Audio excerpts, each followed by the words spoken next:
안녕하세요. 미주알 블로그를 운영하는 주알람입니다. 요즘같이 시장 변동성이 클 때 다들 어떻게 투자해야 하나 고민 많으시죠?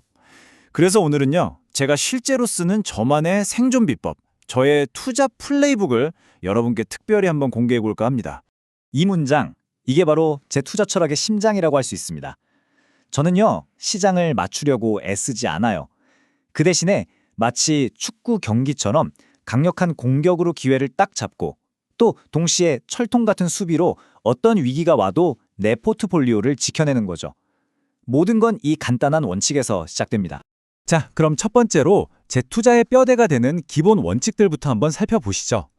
어떤 시장이 들이닥쳐도 흔들리지 않게 해주는 저만의 게임 플랜입니다. 좋습니다. 이제 본격적으로 공격 플레이북을 한번 펼쳐보겠습니다. 다들 무서워하는 그 리스크를 어떻게 역으로 이용해서 수익을 만드는지, 그러니까 위기를 기회로 바꾸는 기술, 지금부터 보여드릴게요. 자, 예를 한번 들어볼게요. 2026년 갑자기 중동의 긴장감이 막 높아지면서 유가가 배럴당 100달러를 향해 치솟고 있다고 상상해보세요. 이럴 때 대부분 투자자들은 어떡하죠? SOXL 같은 기술주들 파랗게 질리는 거 보면서 공포에 떨기 바쁘죠. 하지만 저는 바로 그 순간 마르지 않는 샘물처럼 솟아나는 이 에너지 섹터에서 엄청난 기회를 봅니다. 그럼 어떤 무기를 골라야 할까요? 여기 풀을 보시면 아시겠지만 똑같은 에너지 ETF라고 해도 성격이 완전히 달라요. S&P 500의 대형 에너지 기업들을 담고 있는 XLE는 뭐랄까 좀 안정적인 선택지고요. 반면에 탐사나 생산 기업에 집중하는 XOP는 유가에 훨씬 민감하게 반응하니까 더 큰 수익을 기대해 볼 수 있죠. 그리고 원유 선물 자체를 따라가는 USO, 이건 가장 공격적인, 그야말로 창의 끝이라고 할 수 있겠네요. 근데요, 좋은 무기를 고르는 건 전투의 절반일 뿐입니다. 진짜 중요한 건 뭐다? 바로 언제, 그리고 어떻게 그 무기를 써야 하는지를 정확히 아는 거죠. 이게 바로 제가 실제로 쓰는 3단계 진입 전략입니다. 자, 1단계. 중동 긴장이 고조된다는 뉴스가 딱 뜨면 일단 가장 안정적인 XLE로 살짝 발만 담그는 겁니다. 정찰병을 보내는 거죠. 그러다 2단계. 유가가 진짜로 이전 고점을 뚫고 올라가는 게 확인되면 그때 더 민감한 XOP를 추가해서 수익을 극대화하는 겁니다. 그리고 마지막 3단계.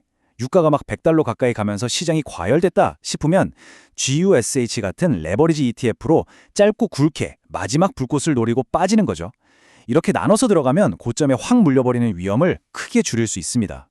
자, 이제 수비 플레이북으로 넘어가 보겠습니다. 아무리 공격을 잘해도요, 수비가 뻥 뚫리면 한 방에 다 잃는 게 이 바닥이거든요. 하락장에서 내 소중한 자산을 어떻게 지켜내는지 그 방법을 알아보겠습니다. 제 핵심 수비 도구는요, 바로 이 인버스 ETF입니다. 근데 중요한 건 저는 이걸 단순히 시장 하락에 베팅하는 공격용 창으로만 쓰지 않는다는 거예요. 그보다는 거센 폭풍우가 몰아칠 때 제 핵심 자산들을 안전하게 지켜주는 보험이자 방패로 활용하는 거죠. 수비에도 두 가지 전술이 있습니다. 왼쪽은 시장이 좀 불확실할 때 내 장기 투자 자산을 보호하기 위한 일종의 포트폴리오 해지 방식이고요.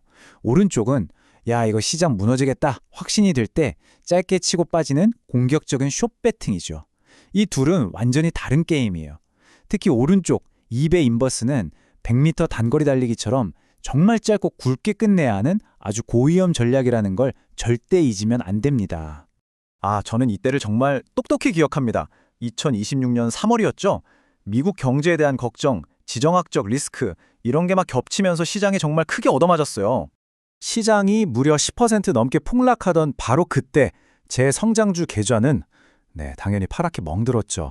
하지만 미리 준비해둔 인버스 ETF라는 이 수비 전략 덕분에 저는 오히려 9.04%의 수익을 냈고 전체 포트폴리오의 손실을 성공적으로 막아낼 수 있었습니다. 이게 바로 수비의 힘입니다.